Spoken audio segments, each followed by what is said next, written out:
Yo, what's up? It's Ben Scarborough, and I'm chilling here at Third Eye Collective in the secret room with Terry Milla. Terry Milla, what's up, Ben Scarborough? It's a great Monday so far. Yes, it is, man. Third Eye. It's been quite the eventful weekend. I actually enjoyed spending Saturday and Sunday off away from the studio. I watched a lot of movies, hung out, played some video games. Okay, kicked it, man. Yes, Little R&R, but now we're back in the shit. Yeah, man, grinding. Another Monday. Back to the grind. It don't stop. Coronavirus world. Hey, man, post-corona, post-apocalypse. Yeah, I'm into that. You know, I actually didn't, you know, like I zombies would be cool right about now. Aliens would be cool about right now. I feel like we could handle it now. Yeah. Like we kind of know, like, okay, we need to just stay indoors. Everybody. Yeah. No, that's cool. So Terry hit me up, and he's got some new music, and I wanted to bring him on the show to talk about it. Most of our, actually, I would say pretty much all of you guys are fans of music, so I'm sitting here with a vet. I'm talking about like a 30-year vet. This guy has seen the analog to digital transition. He went through the technology window. He's got techniques that some of you guys can't learn on YouTube. Yeah, so tell us about the new music, man. Man, it's... Well, you know, this is the album for 2016. I just brought that so you could see it, and that's for your copy. Oh, nice, but thanks. My new album is not released yet. It's called The Prince in Peasant's Clothes. That's the video we just shot for. It's called Frequency. So frequency, like frequency, but it's really frequency, you know, and the goal is to raise the frequency of the music so we can get back to the fun in the music and the truth in the music and having a good time and being dope and merit it on that rather than how many people I shot, how many drugs I sold. You know, the criminalization of the hip hop has gone in a different direction, and I come from that. I grew up I lived in dual worlds. You know, my family was on the political side, but I also was in the streets with real OGs, as you know, you feel me? So I seen both sides of that world, and I see that, you know, to me now it's about growth. It's about doing you. Like, why I got to do what the next man do just because that's popular? Mm-hmm. I don't have to put auto-tune on my record. If I want auto-tune on my record, I will, but I don't feel obligated to do it. You feel me? It's not necessary. It's not necessary. And I think it contribute to the message, the auto-tune. Yeah, well, it's okay if that's what you want to do, but ask yourself, are you doing auto-tune because you want to do it or because you think that's what other people think is hot in the street? Because it's popular. And because everybody else is doing it, You feel me?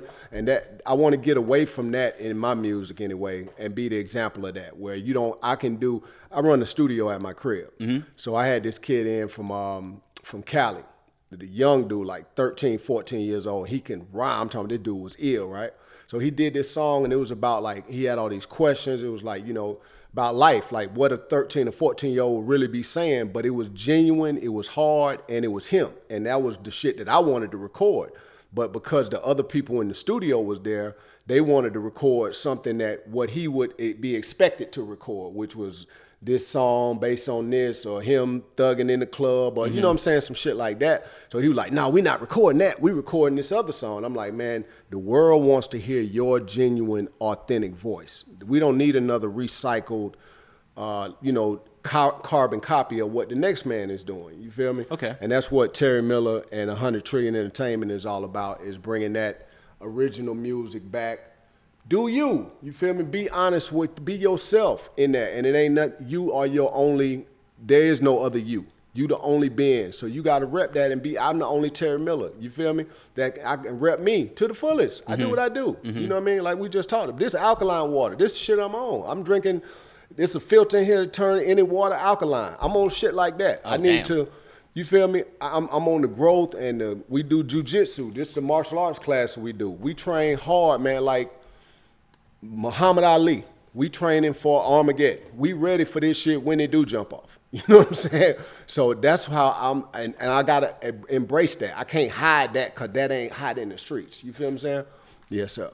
So how much of the like this gets thrown around a lot? I guess, you know, as people who are artists become older and they're still into to music, you know, the term elder statesman gets thrown around a lot. Like do you feel like an elder statesman of the scene from being around so long? Like, do you feel like you've transitioned the things that you like to talk about in music are different now?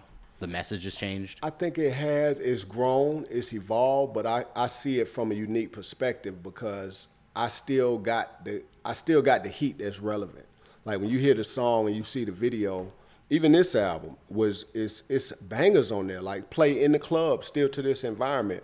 So I said this in the last interview I did, where we're the only genre that tries to separate people, because they'll say that I'm an OG or I'm too old to be in this. And you can say what you want to say about Terry Milla, but Terry Milla is moving forward what my vision is, what I feel like I need to do. You feel me? Okay. So that being said, that I'm able to bridge the gap, like J. Cole calls it the middle child. You feel me? I see it from both sides, because I'm not, in the golden era of hip hop. I was a kid then too, but what we've done is we've like disconnected the generations. So the youth don't listen to this group don't listen to this group, and we all separated. When we really got this motivational dude said, we got the aspirin to somebody's headache. You got the answer for what I need. I can say, oh, damn, because I listen to the young cats. I listen to some of their beats. I listen to some, even some of their flows are creative. And I try to learn from everything and everybody. I'm going to listen to the OGs too, because the OG going to tell you the real game. He going to tell you what the truth is. But because you disconnected, you don't get that whole lineage. And I see that whole picture. And that's what I'm doing, you feel me? And just, like I say, just do me, have fun with the music. It can be fun too. But it's also, I feel like I have to be accountable with my words. Like I can't just come out here and say anything. Like I was in the studio with this one dude, DJ Tim Spot, back in the day. And shout out DJ Tim and you know what I'm saying, Pay Attention Productions. But it was this kid in there, and he was rapping about all this shit. Like, yeah, man, I got the dope, I got the yay, I got the work, we got them blocks, I popped them pills, I'm on them Molly, got the weed, we smoking in the back. He doing all this shit in his verse while he recording, and I was smoking at the time, so I'm like, shit, let me get some weed. What's up with the weed? He was like, oh, no, man, I don't do none of that shit. I just be rapping about it. You know what I mean? And I think that's irresponsible, and it's not being held accountable for your actions and your words.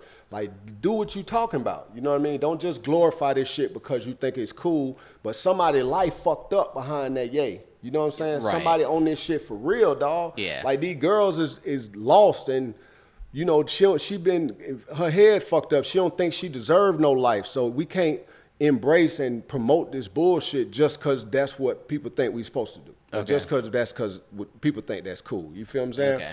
So, I can't. You do what you do. I'm going to do what I do. Terry Miller's about this. You know what I'm saying? 100 Trillion Entertainment is about that. It's about doing what I feel, being real in the music, having fun, saying the shit I got to say, challenging all this bullshit, not just in the industry and all the flawed shit what's going on in the industry, but just in the world in general, how the police brutality. And I've been on that stuff from before coronavirus, before, all the deaths and everything was happening. I've been talking about that. I had 10 years and 10 minutes 20 years ago. You know what I mean?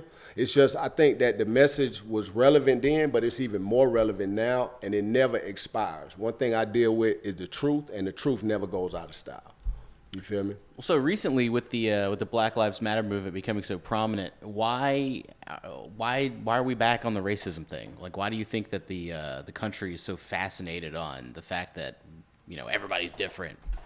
When in fact that we're all the same. Like, why do you think is it because people like with racist voices and points of view have a bigger platform? Like, how did we get back to the racism problem in the country? Like, I think it's always been here. I just think it hasn't been like, black people in America are living in a delusion. Like we've never healed from the slavery shit. We've never healed from even the civil rights movement. All the OGs is either locked up, exiled, or murdered. Like, they killed all them. We talking about Malcolm X, Martin Luther King, Black Panther Party, they dead. You feel me? Marcus Garvey, exiled. They systematically shut that shit down and then act like it never happened. Then they exalted the pimps and the drug dealers to be the replacements for that, so the youth look up to that. So that's why the hood's so fucked up, because we glorifying the shit that's killing ourselves. You know what I'm saying? I want to be a pimp so I can pimp my sister, literally, and sell her body to my neighbor who's my homeboy, and his life, I'm selling crack to my cousin mama. You feel me? It's like, it's fucked up the way we living, you dig? But we can't even look at it. It's so horrible. So we just get high, get drunk, and just try to turn away from that shit. But then somebody getting killed. George Floyd, you know what I'm saying? All the deaths, death, just piling up every day. And then it's like, whoa, like, why don't y'all let us live, you know?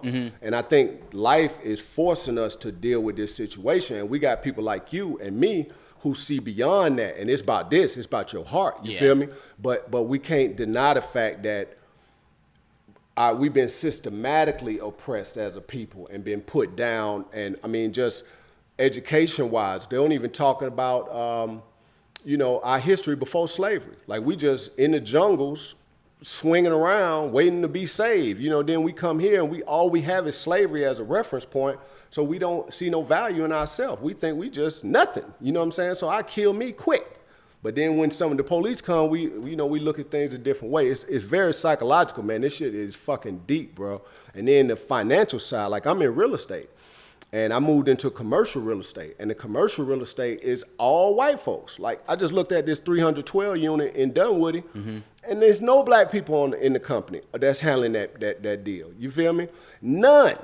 And then we talk about equality and shit is okay, but it's not. When you talk about this $100 million building, it's not okay. When I'm talking about this $100,000 house, then I can wear my realtor tag, I can go out here and I can sell it, and you know what I mean? So it's, for people who, and it's not, I don't like to look at it and say that it's all one. You can't group anything. You can't say all white people are devils. You can't say all black people are savages. All this, all that. It's no all. There is a collective group of people that are doing some bullshit in any race, but it's also been a systematic thing that's been put down by the country, and they just act like it never happened. And it doesn't go away. Like, these emotional scars, these wounds, this shit that we all dealing with, it doesn't just go away on its own. We have to look at it and find a way that we can heal. First of all, heal ourselves. Yeah. Like, I got to make the change for me. You feel me? I can't embrace the nigga shit no more. I got to do what the better things, you feel me, and be on a high level so we can have an intelligent conversation. You know what I'm saying? I got to defend my community, defend myself. The police can't come over here and kill us no more. You can't do that. That's unacceptable. You feel me? And these Ku Klux Klan members are in the fucking precincts, hired, like, waiting to kill a nigga, you know what I'm saying? Like, yes, Yeah. Like, nah, man. So now there's just like a intense amount, like every single person has been fitted with a camera, a smartphone. Exactly. It's not that it hasn't always been going on. It's now that it's being exposed at tremendous amounts, like social media. So I mean, I'm glad that that's a thing, because it's kind of exposing that, like, this isn't new. But now we have the ability to capture it, and the frequency that it's happening, it's really shed a light on it. I mean, being here in Atlanta, while the riots were going on for a month was insane. We're actually around the corner from the Wendy's, Greenbrow. So, like, it just seemed like history is happening all around us here in Atlanta. That's actually why I like living here so much. I mean, we just had CT and John Lewis passed away the other day. I actually saw that they're giving him or it happened yesterday or today, one last trip over the bridge in Selma. Okay. They've brought him down there, and like they're doing. I didn't see it. One of my homeboy, like, day one partners is his son.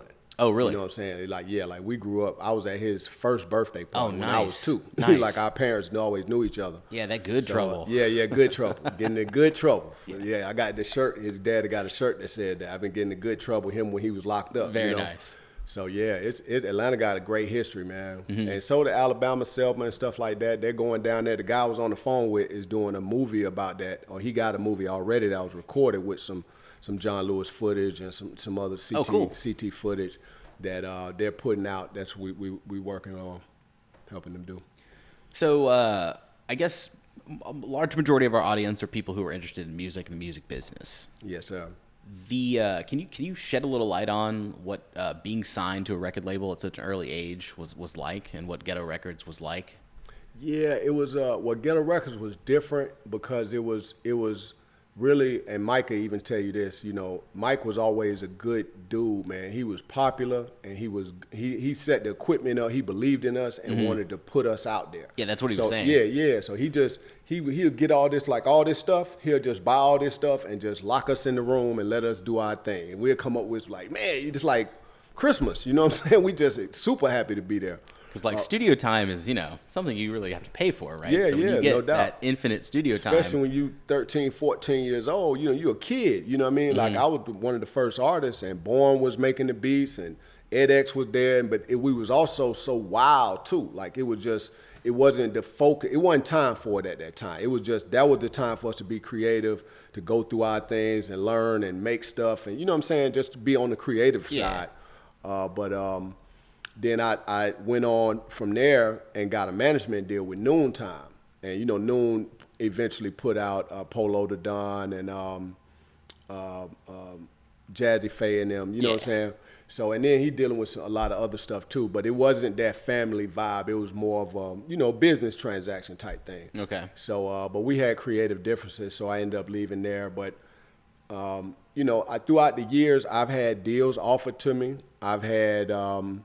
I've done a lot of things on the independent side, but I've also seen a lot and walked away from a lot of deals because the deal wasn't right. Like they'll be trying to, like they told me, I think it was MCA that wanted to do a group that was like Exit 31. And I was a solo MC at that time because me and my group had split up.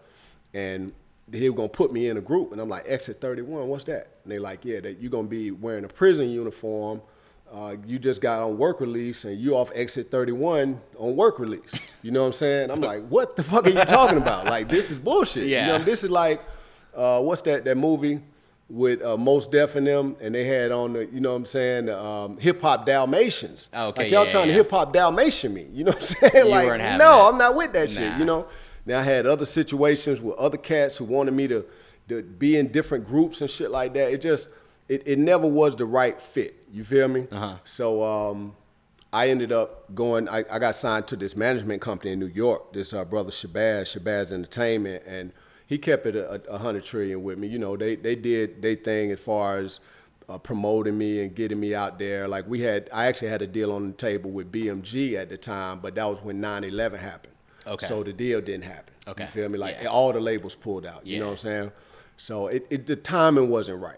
And now all of that happened, I feel, to lead me to this point where I could start my own company, embrace my vision and do my thing. And I would just say to the young cats who trying to strive and get up and get the record deal, like, first of all, you don't need a record label nowadays, but what they offer is the back office stuff. They have the channels to set up stuff like this across the country, though. You got 500 podcast interviews tomorrow. You feel me?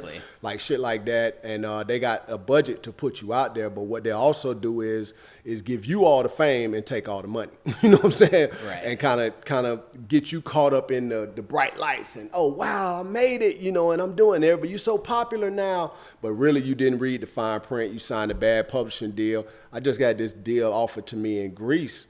With this company that is, because I do some marketing stuff overseas, and I sent my music out, and this company got bought by a company in Greece, and they sent me a contract. We're still in negotiations, so I don't want to really badmouth them, but what ended up happening was that they are trying to own my music in perpetuity, and perpetuity means forever. You know what I'm saying? Like, my children's children will never get that music back. Yeah. I'll still get paid off of it. I still get my percentage, but it's they own the masters, you dig? And I didn't feel comfortable with that because the company they bought didn't own my masters. So why are y'all giving me millions of dollars? You know, are you buying? You know, how are you gonna justify owning my masters?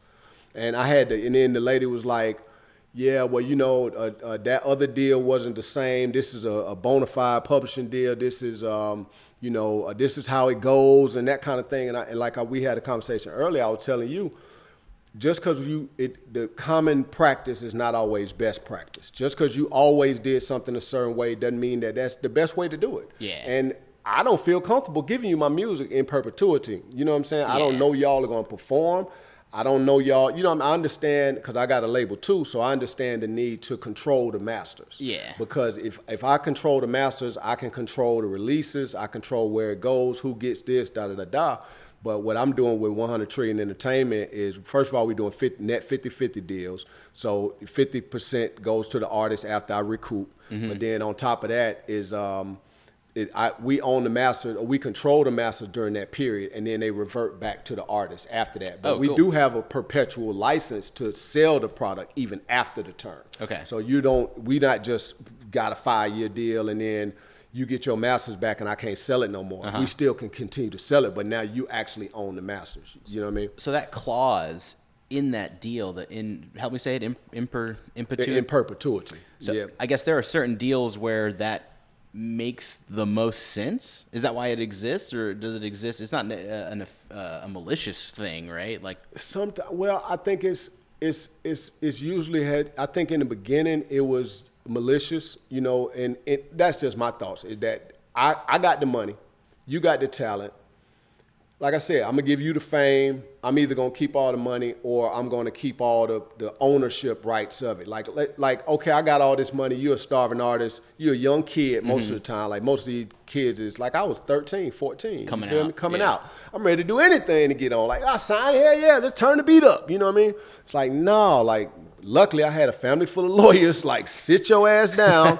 We finna read this shit first, and then they like, don't sign this. This need to change. You know, because it's only benefiting them rather than coming into the game where, like I say, like Mike with Ghetto Records, Ghetto Entertainment was always about how can it be mutually beneficial. Okay. Rather than let me exploit as much as I possibly can. Like you hear the horror stories of these artists who sign the deal.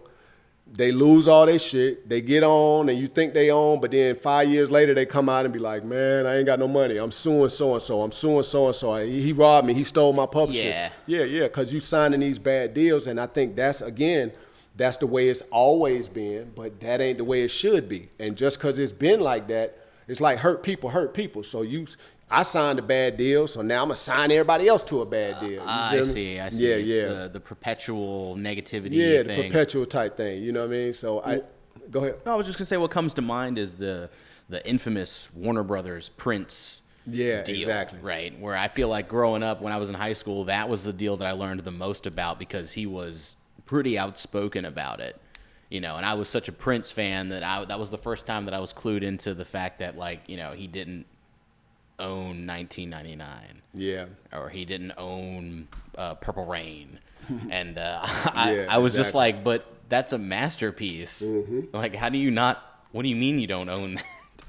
And they'll completely own it. Like, you know, like I say, the labels have historically, there's some good labels out there, I'm sure, but it historically have made it where it's more advantageous for them, more favorable for them. Oh, yeah. Less for the artist. Who cares? Just either sign it or we'll find another person who's sign their life away, which is what you got. Everybody's so thirsty because we look at it as a financial step up too. You know what I mean? It's like, I'm going to get on and I'm going to do all this. And I've made it, you know, and that's like the end all be all. And now I'm so glad that I didn't get on when I was younger and walked away from deals and got, you know, blah, blah, blah. Yeah. So I now can see that ain't really making it. Like a lot of these cats they got the car and the house, but they either struggling to make payments or they flexing for somebody. And it's like a lot of people they really ain't satisfied and happy, man. You know what I mean? But they kicking it like they got it and they so successful and you know what I mean? Well, what's the biggest difference that you think between what it was like before the era of streaming when album sales and CD sales were the dominant revenue stream, and now streaming is the dominant revenue stream. We're really touring, I guess I should say, is the dominant revenue stream. Yeah, because that streaming is nothing, man. Kids these days, they know they can go out on their own and blow up on the internet without a deal. But some people would like prefer to just do the creative part of making the music and have somebody else take care of the bookkeeping, right? Like I think it seems that the average artist that I talk to, that I see coming through here, they're well aware of like, okay, I'm willing to give up some control so I can just focus on being the best artist I can. Like now, the tale is old as time. The music industry, it's, coming up on 100 years. Everyone kind of knows,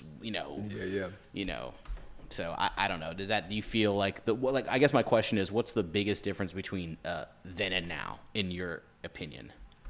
Well, I think it's a good and a bad to every situation, right? So you got like the label side was, you get the deal. That was the time I feel you didn't have to do the legwork as much. Mm-hmm. You just, if you got a fair deal, then you could get on and you can be successful in that. You can just be an artist, and that's all you need to focus on. Yeah. I think now, even if you're just an artist, my suggestion would still be to at least understand what's going on with it and understand how this thing operates. Like, I was in a class action lawsuit, and I think I'm not supposed to talk about it, so I'm not supposed to. I don't want to say their name, but this is a big streaming company, one of the biggest billion-dollar streaming companies that's out there. Okay. And they got sued because they were stealing people's music. Not only are you paying us fractions of pennies, I'm talking about, if you seen them streaming checks, like when this album came out, I was all excited about the streaming, and it was like, LOL, that ain't no money. You know what I'm saying? Like, we like, you know what I mean? Like, we gonna get the streaming. Yeah. It's like, no, you're not. You know what I mean? Like, you get thousands and thousands of streams. I think it's something like, at least it was when I did the research, but it was 200,000 spins equals minimum wage. So I mean, $1,400 for 200,000 spins. But within those 200,000 spins, how much advertising revenue is generated? Like I said, these billion-dollar companies. So that's neither here nor there. But this company was not only chumping the artists off, but it was actually stealing people's music, and it was recreating playlists. So it'll take your music, my music, 500 other artists, and then create a separate playlist without our knowledge, put a different ISRC code and different copyright to it, so they get the money when it comes. So when this song is playing, it's my song, but they're collecting the money. So I started getting, I got a letter from the Harry Fox agency, and that means somebody licensing your song. Yeah. So I'm like, bam, check time. Where's the money? You know what I'm saying? I called them up, They said, oh yeah, that was a mistake. We didn't license your song. I said, a mistake? Y'all got it. I'm like, the universe is cursing me, right? Yeah. So I would feel the same way. Yeah, I'm like, hell no, this can't be happening, right? Yeah. So I ain't think more about it. I was like, damn, it just didn't work out. Then a couple days later, I got another letter from the same Harry Fox about the same company doing the music. And I'm like, yo, I called him back. I said, man, I know y'all got my money this time. Like, quit playing. You feel me? And like, yeah, that was a mistake again too. We didn't do it. I said, no, y'all, something's wrong. And then after that, I got the class action letter from the attorneys where they actually are being sued and da-da-da-da. So I just need to read over that paperwork to make sure that I'm talking about this company. But people need to know that as an artist, you think all you are is the artist and you can just focus on your craft and that's it. But there are people out here, there are wolves amongst you, you feel me, who are trying to cause you harm and take as much as they can from you. Sorry about that. Yeah. So just be mindful of that. Look at what you read. Make sure you read. Have an attorney look over what you're signing. Don't be too anxious. What's for you is for you. That opportunity may not come, but you got another opportunity down the road. You don't feel like you have to give up everything to be with this one thing. It's like, I think life just be teaching us. You know what I mean? Mm-hmm. Yeah. About the martial arts. Yes, sir. And how long have you been doing that? Man, really about as long as I've been rapping, like about 13 years old, about that long. Like on and off, I started out like at the Y, taking karate. Sure. Doing. I found another thing I got a green belt in. It was like an African martial arts. Then I went to start taking Aikido with my brother. My brother took Aikido because this was Steven Seagal was out. The movies. Oh yeah, Under Siege and shit. Yeah, shit like that. He throwing people around the room. I wanted to learn that, right? So Seagal. Yeah. So I started taking the Aikido, but I always wanted to be a ninja. So I was taking ninjutsu too. Okay. But they were racist out there at Bujin Khan Atlanta Dojo. Oh, damn. Like, yeah, they was on some bullshit. Like, I had a couple little incidents. There was a couple cool people there, but it was some folks who were like letting me know, like, you are not welcome here. You know what I mean? And I was still going back because it was on me. I'm like, I don't give a fuck what you say. Like, I'm going to still be a ninja, and this is what I wanted to learn. Mm-hmm. But I ended up meeting my teacher, Sijo Mutakabir, at SWAM in Aikido. He was taking Aikido wearing a white belt. This dude, a 10th degree black belt assassin. I'm talking, he the real equalizer. You feel me? Damn. This dude in here in Aikido and don't even know him. I'm throwing him all over the place. He throwing me all over the place. We just having fun and stuff like that. Then they pull me to the side and say, yo, you know who that is? I'm like, nah, who is that? You know what I'm saying? I'm me. He like, man, do your research on home. Gave me a name. I looked it up. Start training with him. It's been on ever since, man. I've been with him about 25 years now. Oh, wow. So, yeah, so I'm staying down, and now I'm a disciple in that. That's what we promoting. We own that. And it's spiritual warriors against madness, sisters with alert minds, soldiers with the mission, spiritual warrior Abdul Mutakabir. It's multiple meanings to the name, but it's a hybrid system. So it's Kung Fu, Jujitsu, Karate. We take the kind of like Jeet Kune Do, Bruce Lee, take the practical from the traditional and make it applicable for this environment, the environment where you're in the club and they got a bottle in their hand and they're trying to hit you. Or, okay. We go to the gun range. We deal with that too. We deal with knives. We deal with cell phones, close quarters, hand to hand. Brazilian Jiu-Jitsu, ground fighting. We do Tai Chi to bring it all back on the spiritual side, because it's really an energy. When your energy is right, negativity won't even come to you. Sure. And your awareness has to be up where you're not walking into these bad situations and just going in there willy-nilly. You know what I'm saying? Like it's a whole lifestyle, man. And so these classes. Yeah. These classes we actually were teaching at this spot, the Fitness Collective, up until recently. Now we're working on another spot. We're in negotiations on that, and we're building a site. But I give my number, and you can contact us. Let me see. I got the number for the SWAM. Hold on. Yeah, we'll have it in the video description. description. You have the video. Okay, that'd be dope. Yeah, we'll put it there. As well as the music video. Yes, sir. Yeah, I got now the new. I'm gonna give you the video that's out now. That's A Light in the Darkness, and that one was done recently. But this new one is still in editing. I had that back by like Wednesday, depending on when the podcast come up. But I'll give you. Regardless, we'll update that video description with the new link. Yeah, this new one, this shit gonna be crazy, bro. Nice. We doing some fun stuff. Yeah, I can't wait to see it. Yeah, man. Because I'm on this, speaking of this whole Corona stuff. So the immune system. I don't know if you ever heard of Wim Hof. I have not. Okay, dude is he broke like 20 Guinness Book of World Records recently. All right, so he's like a hippie dude from Amsterdam, I think.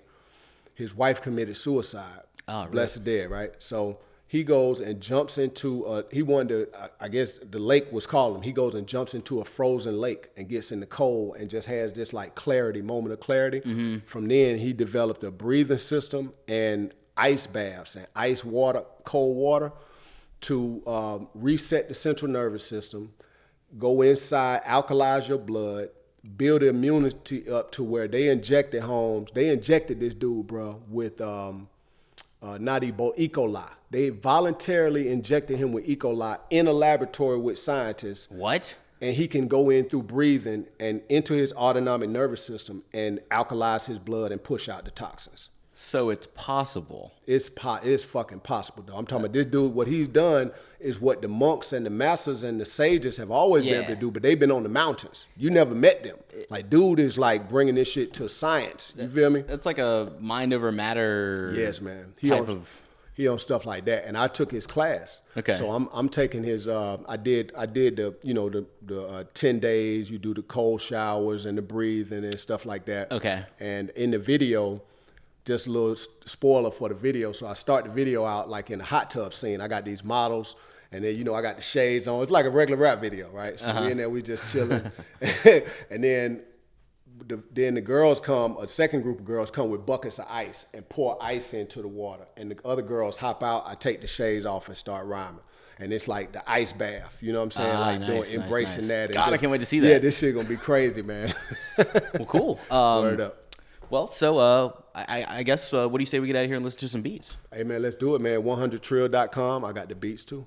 Let these people know where you can follow you on social media. No doubt. Everything is on 100trill.com. 100trill.com. It's everything. My like the shirt media, say. Like the shirt say, and like the back say, SWAT's in the building. You know what I'm saying? There it is. You know what I mean? Cool, man. Yes, sir. Well, we'll catch you guys on the next one. All right, man. Let's do it. Peace out. Peace.